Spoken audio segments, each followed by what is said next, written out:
Hello, and a very warm welcome to another episode of Centrum Guardians 2013, where we tell the stories of the remarkable men and women in our emergency services. Do try and join us for every episode in this series, because one just can't believe what these guys do. So often they have to suppress their own natural reactions and emotions just to get the job done, to save lives. That's certainly true of both the stories in this episode. We're looking for the Centrum Guardian of the Year 2013, and you have a large role to play in making that award. Who inspires you to live life at 100%? Vote for that team or that individual. You can do that in 4 different ways this year.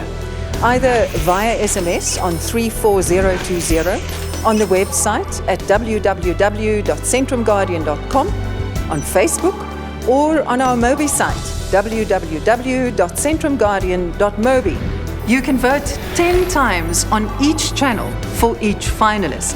So if you use all 4 channels, you can vote 40 times for each finalist. Your votes will count 50% of the total. The other 50% will come from an independent channel.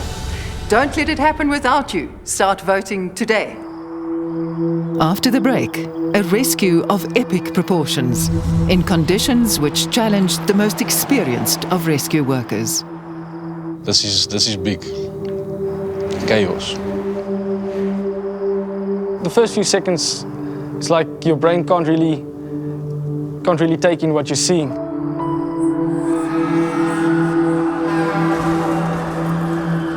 There's pictures that will never go away.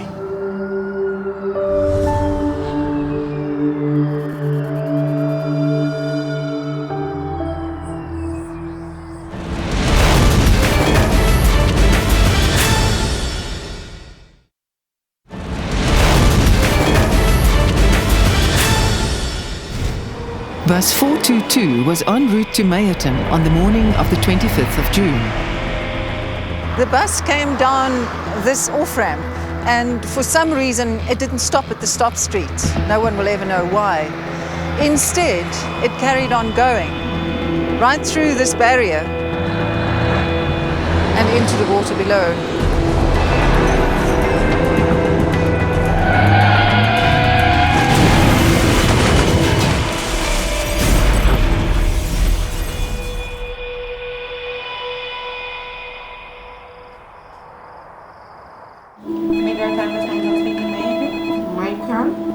We received a call at around 10 to 8 the morning. Motor vehicle accident, R59, verwoed off-ramp. That's all information we had.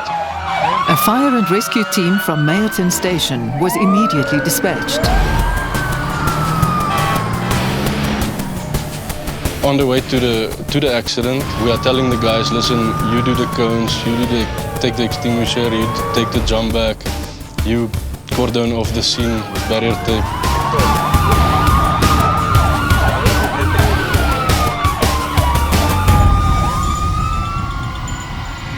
They were stunned by what they saw. Then I saw the bus lying on its side in the ditch. 74 people were trapped in the bus. As I got closer to the bus, I could hear the faint screams and the cries for help. As they approached, they were faced with the worst. It's a smell of death. And I looked inside the bus, and that's when I saw a lot of people. That moment you realized, okay, this is going to be a bit different than the usual. First, size up the scene, make sure what we have, what logistics are available, what type of patients we're dealing with. The people lying at the bottom was lying in the water. I realized, no, this is big.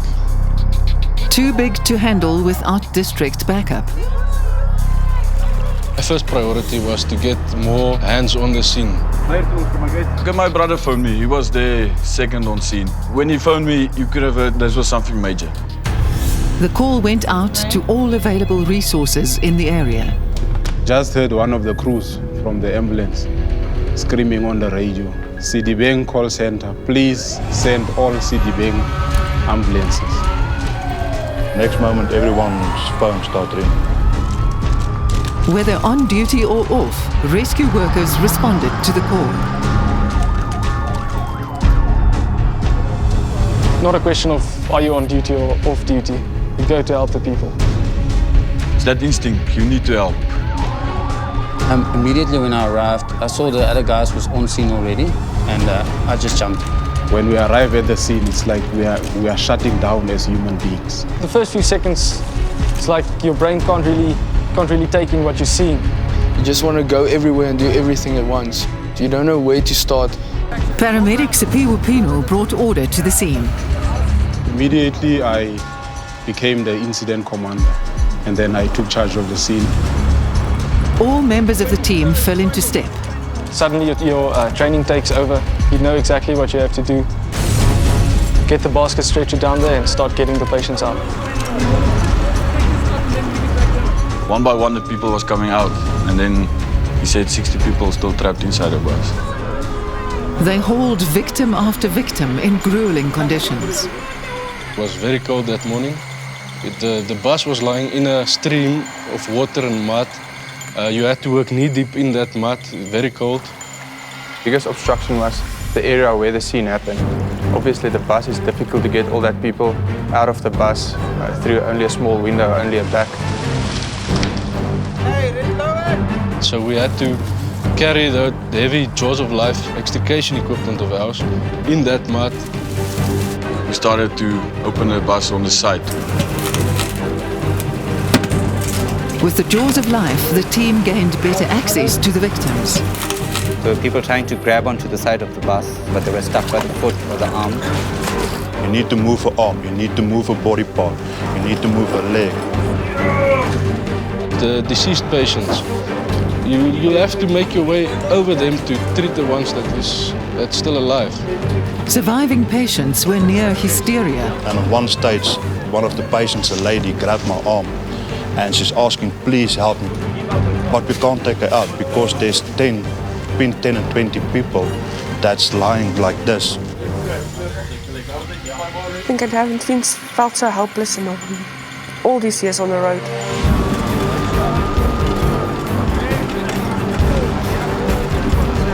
The team worked systematically to free the terrified victims one by one, like pieces of a tragic puzzle.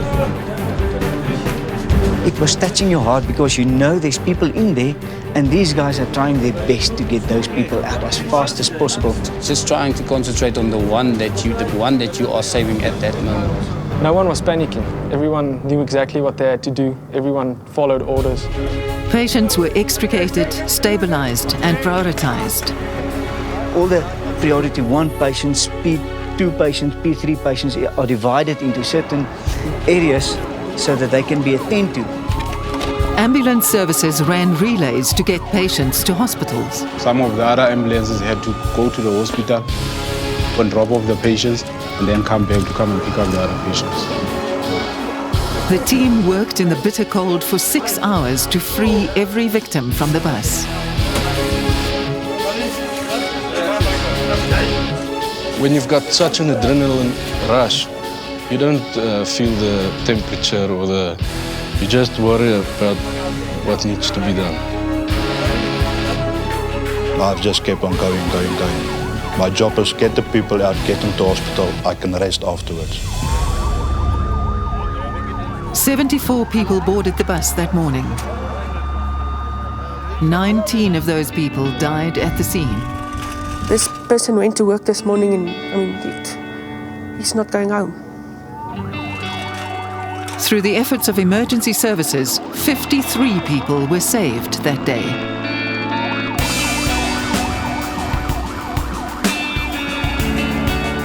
We helped as many people as we could and we did our job the right way we could. That was just relief. If the guys didn't react when they've reacted, and we haven't done with what we've done at that moment, I believe there would have been more victims. The guys did a great job. 6 hours in that water, I was proud of them.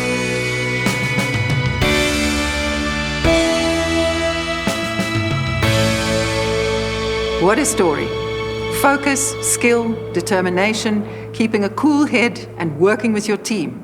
That's what these guys are all about. They certainly need and deserve our support.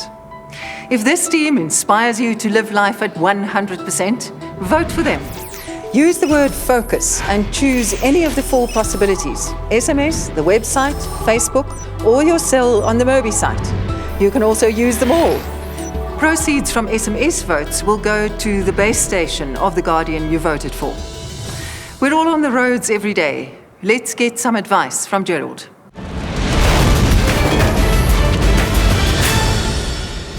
Thank you, Ruda.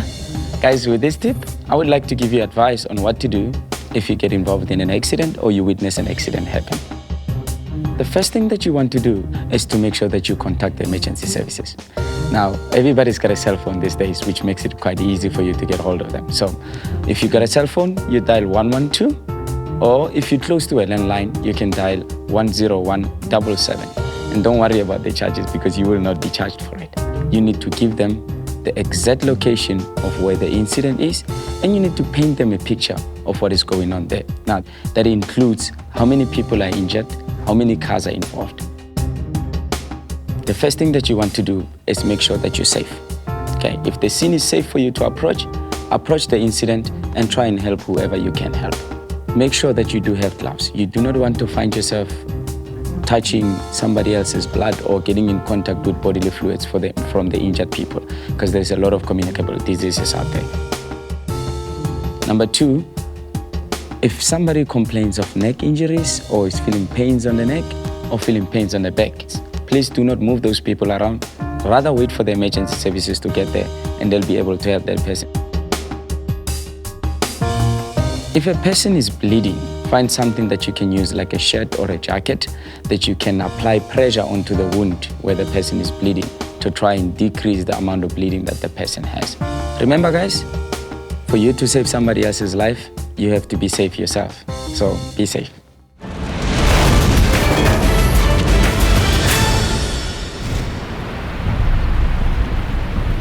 After the break, a breathtaking tourist spot becomes the scene of a near tragedy. There are probably few places as dangerous as where the Umgeni River gathers itself for the 95-meter drop down the Howick Falls. You do not want to get caught in those white waters.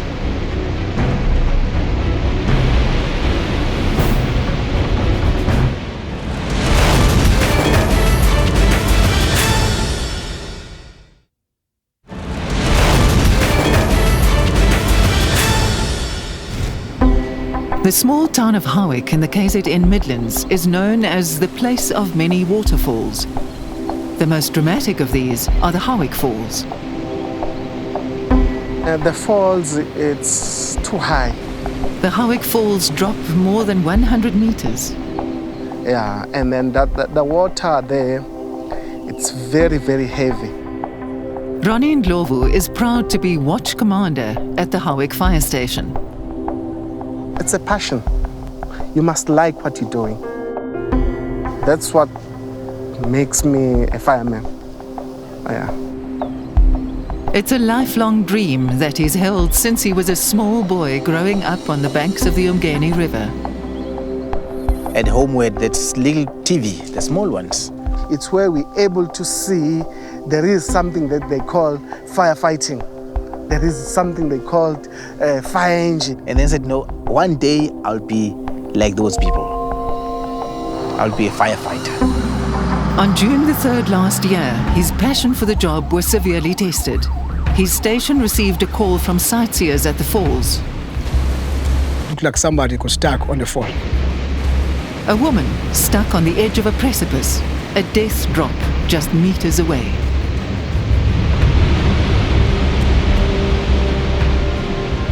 We just said, what do we do now? Colonel Richard Nyede was first on the scene. From the station to activate the rescue unit.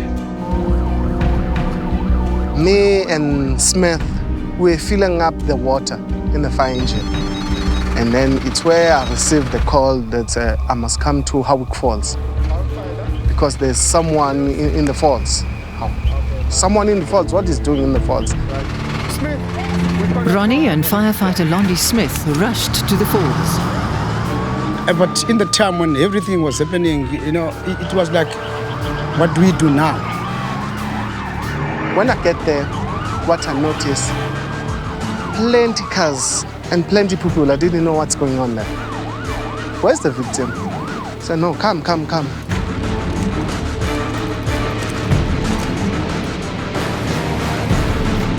And then he showed me. Ronnie saw the woman hanging impossibly close to the edge. Because she was on the tip. She was just right here. And the water there, it's very, very heavy. Snagged on a small rock, she hovered between life and death. And that second that goes by, the lady was going to be gone. That was ringing in our minds, and that we say, what do we do now? They called on search and rescue from Durban for assistance. Yes, I was busy with another scene in the Durban area. We responded from there towards Howick. The trip from Durban to Howick would take in excess of 2 hours. You think on these 2 hours, she was still holding there? Nobody has got the answer, yes or no. Ronnie took stock of the odds. That's where Ronnie said, no, I'm going. Nalelo solelo ukuthi ayisingamsiza then wase washo ukuthi angihambe nge-truck ngithathe rope. Ronnie made a decision to attempt a rescue. It was either that or the woman would tumble to her death.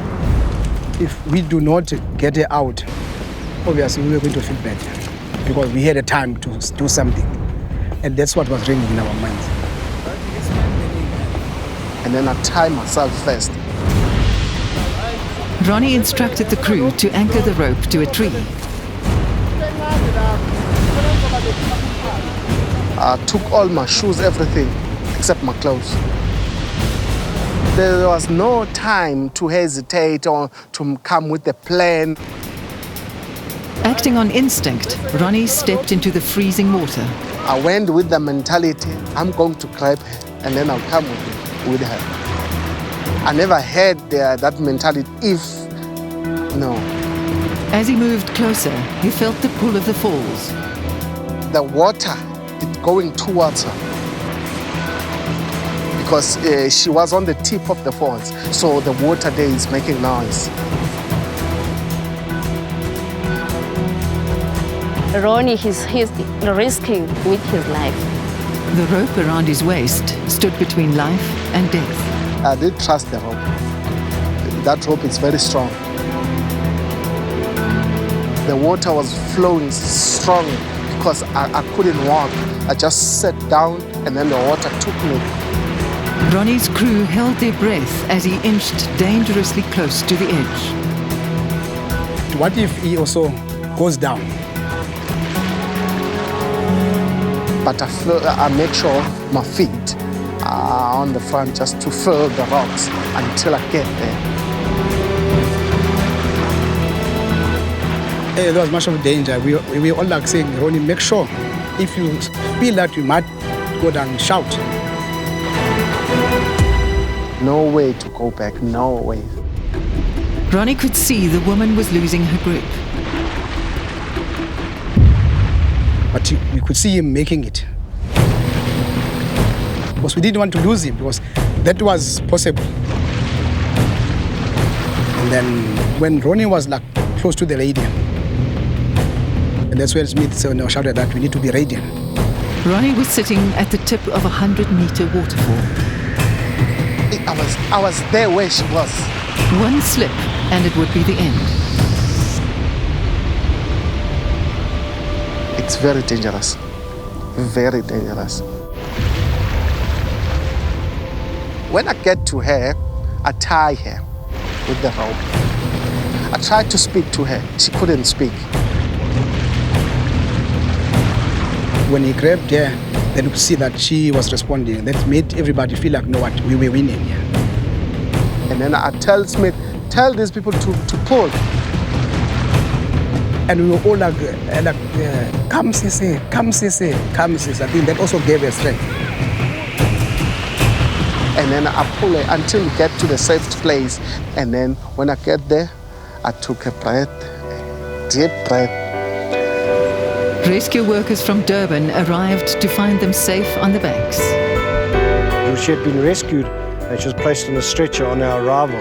Having inexperienced people basically holding onto a rope that tied around his waist made it a very brave rescue in my eyes. I feel so excited. I say, oh, I saved her. She's safe now. Okay, everybody's safe. Even myself, I'm safe. So it means that everything is okay.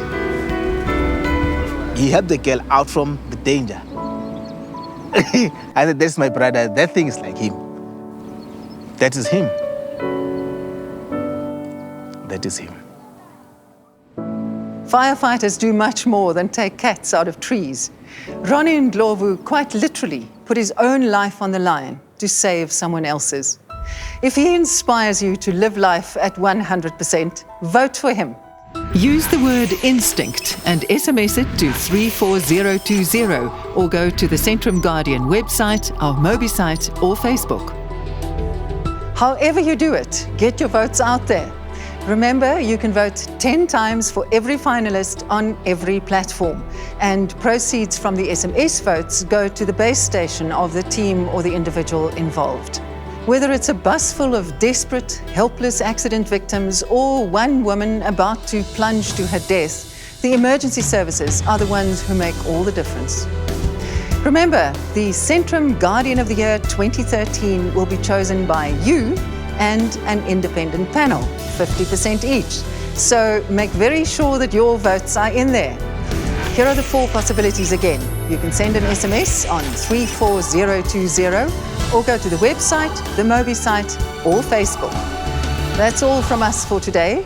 Make sure that you join us again next week. Thank you for your company. Goodbye.